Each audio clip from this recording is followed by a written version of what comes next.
Hello guys, thank you for visiting my YouTube channel. This is a channel where we talk about things to do with personal development and public speaking. Public speaking in a sense that if you can speak, you can influence. And if you can influence, you can change lives. Then personal development guys, if you keep adding value on yourself, then definitely success will come knocking on your door. So please ensure to like, comment and subscribe, for by doing so it will enable the YouTube algorithm market my videos. For those that maybe didn't watch the previous video, I talked something about something very important, which is to do with the subconscious mind and the power that comes with developing a good subconscious mind. So please watch that video. But today we are really going deep, because when we talk about wealthy, we have to understand the history. And there's something interesting that Miron Gordon said. He says to say, wealthy is a mystery. So in order for us to understand wealthy, we have to know the history of wealthy.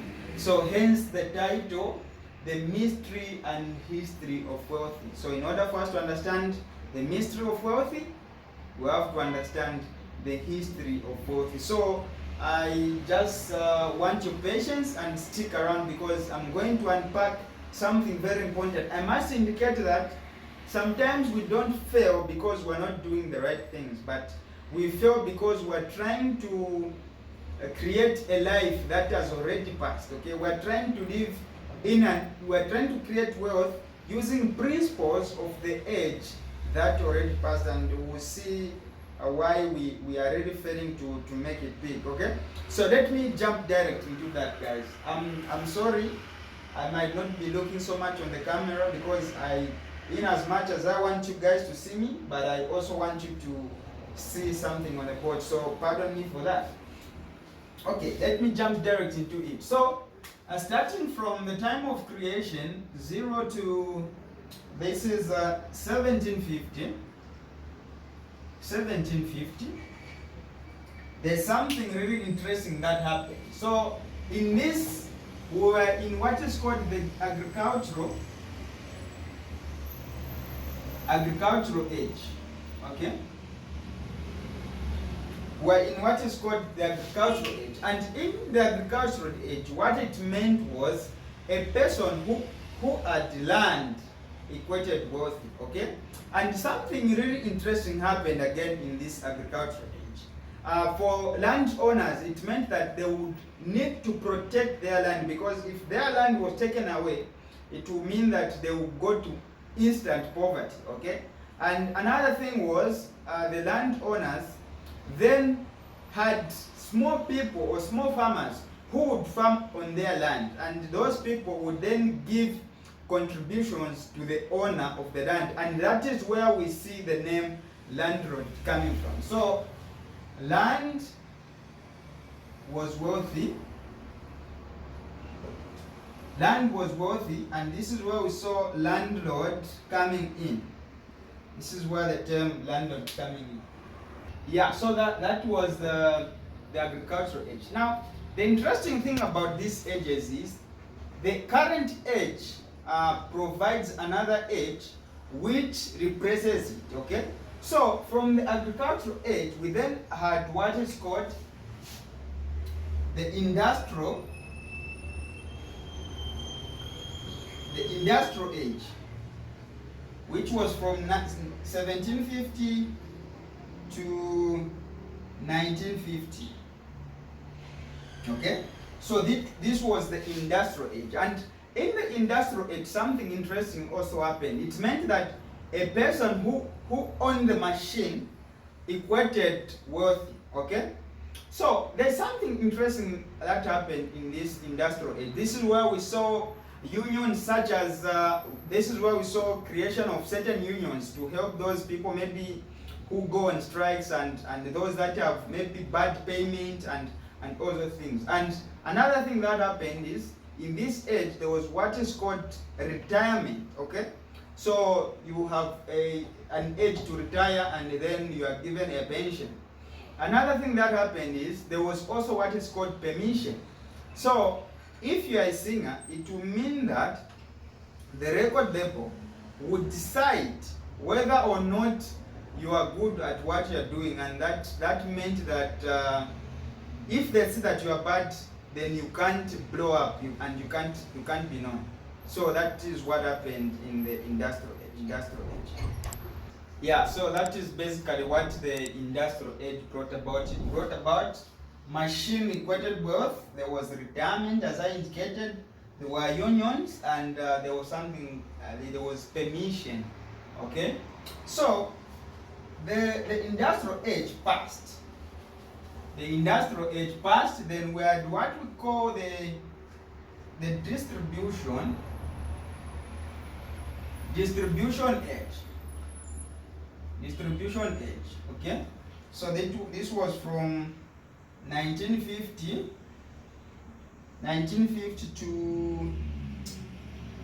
to 1978. So this was the distribution age. So sorry for that, guys. So in the distribution age, something interesting again happened. So those people that had outlets equated wealth. This is where we see things like malls coming about. We see things like franchise, McDonald's and whatever. McDonald's is a franchise, okay? So that is then what happened in this distribution age, okay? So that is what happened. We saw franchise, malls, discount stores and all those. So after the distribution age, it now gave birth to another age, which is called the tech age. Tech age. So this is the technology age in short. So it was from 1978 to 1994. 1994. So those people that knew the technology, the tech know-how, those are the people that had money. This is why we saw people like Steve Jobs. We saw people like Steve Jobs. We saw people like Bill Gates. Those are people that had money. And for those that were doing school, or rather who had further studies, most of them wanted to do computer engineering. But the likes of Bill Gates already knew that this is an age that was coming, and they jumped in that area and they became billionaires and all those things. So that is the power of knowing the age that is coming, and you jump in that age. By the time people know, you've already made a huge sum. And the interesting thing about knowing the current age that you are in is it beats talent and skill. Provided you know the age you are in, jump in that age, instant money. So that is how best you can create wealth. Okay.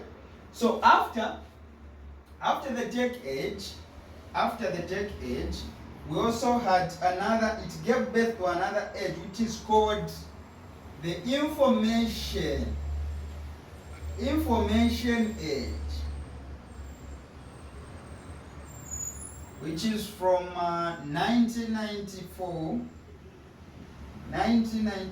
to 2003. We're coming nearer. Keep watching, guys, keep watching.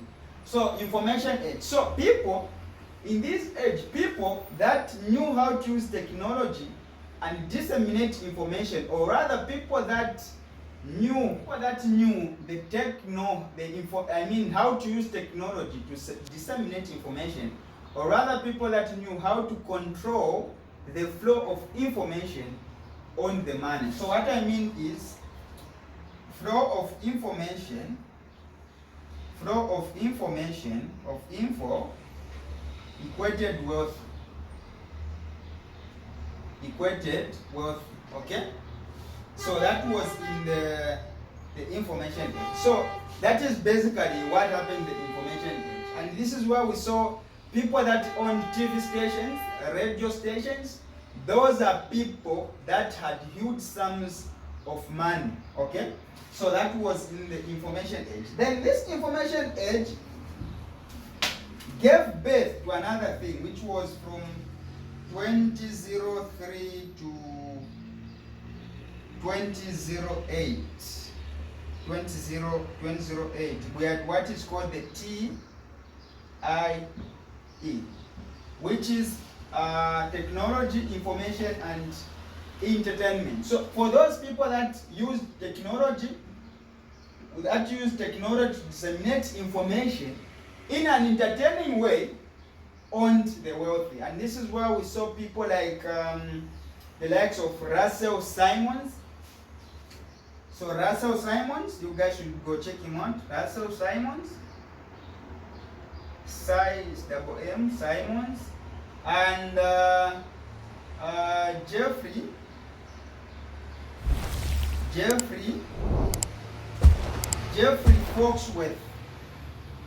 Foxworthy. Okay, so this guy was on a record label named Def Jam. Okay, so he was more like a producer. He would produce songs and put some entertainment on it, and that's how we made some money. And this guy was a comedian, so he would create comedy and sell to truck drivers, and that's how he made the money. So after the TIE age, it gave birth to another age now. Which age is that? So this age was from 2003, 2008 until date. So until today, what age are we in? So there's something interesting that I think happened in 2007, and that's where Apple made their phones and the likes, I think. Then in 2008, that's where we had App Store. So App Store and Amazon. What happened? What happened between App Store and Amazon? App Store and Amazon. These people went into what is called partnership. They went into what is called partnership. So if you have books, you can post on Amazon, and those that have books can take them on, App Store and sell them. So that is how we have the partnership age being born. So we have the partnership age. Okay? So we have the partnership age. So what then is happening in this partnership age? So this is the age that we are in. So it's not that all these ages that passed can't make you money, but you are simply trying to create wealth in the past, not in the present. Okay? So that is the importance of knowing in which age you are in. So how then do we take advantage of what we are going to say we are in the partnership age? What then do we do? What we should do is, if you have a product, you find a person who has an audience, and that person does what sells. Then you get commission. Then you discuss your commissions. And that is where we see that nowadays people that are making money are affiliate marketers. Actually, I think those people that are doing affiliate marketing are making more money than even the companies that create them, because you find that someone will sell those things, maybe different companies, just doing affiliate marketing with different companies, and you find a person has passive income. So that's how people are creating money due to partnership. And I think this is where we as Africans and let's say Zambians are really lacking behind, because we have something called the put him down syndrome. We have what is called the put him down syndrome, where we don't want to cooperate. We want to be selfish on creating wealth. So we are simply trying to create wealth in an age that passed. In this age, we need more partnership, and that's how it's done. Another way that you can do it is you find your weakness and strength. Then what do? you find your weakness, then find someone who has strength, who has a strength that is your weakness, then partner and see something that you can do together. So that is how it's done. So now I want to talk about why the job dependent syndrome is there. Why the job dependent syndrome is there and how it terminates. I'm going to unpack the reason why there is this job dependent syndrome and how it came about. So I'll take you back to the industrial age. Industrial age. Okay? So as I said, in this age, machine owners equated to wealthy. So what happened is funny.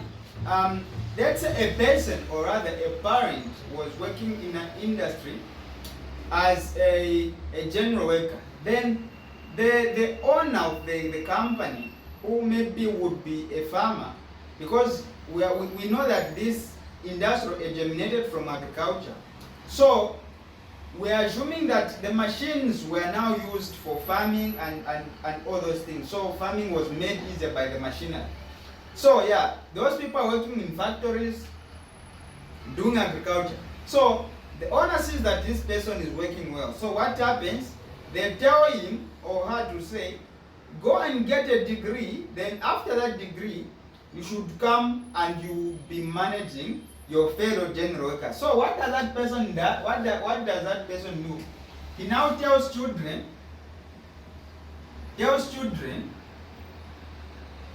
that degree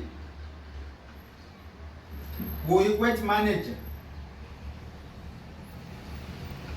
So that means you jump the general working thing. When you get that degree, immediately you'll be a manager. And so people stopped going through the process of general manager. Immediately they are done next with secondary school and whatever, direct degree and manager. But now this is why that thing is no longer working, and that's why people are saying, do not only go to school, start incorporating entrepreneurship, because we are living in a second age that already passed. We are living in a second age that already passed. That's the life we want to create. So by implication is, we are beautifully equipped to operate in a society that has already passed. So it's possible that you can be educated and whatever, but that thing you are prepared for, you find that it has passed because the world is evolving so fast. So hence, this is a status quo to let everyone know that in as much as you are doing your whatever education, by the way, I'm not against education. I myself am in school. Yeah, so in as much as we are in school, we should take note of the age that is coming. Which age are we in? Because we might be equipped to operate in a world that has already passed. So I just thought of putting that across. It's just status quo, so that all of us begin thinking of how best we can create wealth, because we can actually be thinking of creating a life in a world that already passed, and we start thinking that no, school is a scam and whatever. School is meant to make you think, not to make you job dependent. It is there to make you awake and see how the world is evolving. So let not school be a tool for us to sleep. It should be a tool for us to wake up. So this is what I had for you on this channel. Please ensure to like, comment and subscribe, for by doing so, it will enable the YouTube algorithm market my videos. So I hope you guys enjoyed this video. From I, Maruba Mwino Lumbwe. Until next time, peace.